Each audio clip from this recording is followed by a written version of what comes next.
वहिनी, हा बोला. ऐका ना हो. लग्न झालेल्या मुलांना बायकोचा बैल वगैरे असं का बोलतात हो? बायकोचा बैल वगैरे असं काय नसतं.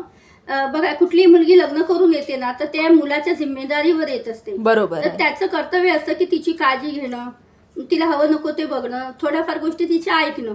त्यामुळे तिला असं खूप छान वाटतं. त्यामुळे ते तसं वागत असतात. त्याचा अर्थ बायकोचं बैल नाही.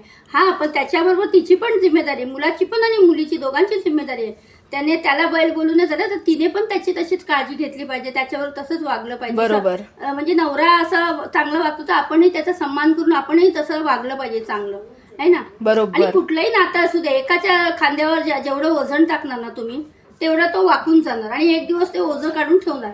त्यापेक्षा समान वागणूक पाहिजे. बरोबर तुम्ही आहे. जे देणार ते तुम्हाला मिळणार. बरोबर आहे. त्याच्यामुळे मुलगा जे देतो त्या मुलीने घ्यावं आणि तिनेही तसंच वागावं. बरोबर. बैल वगैरे काही शब्द नसतं, दोघांचं जिम्मेदारी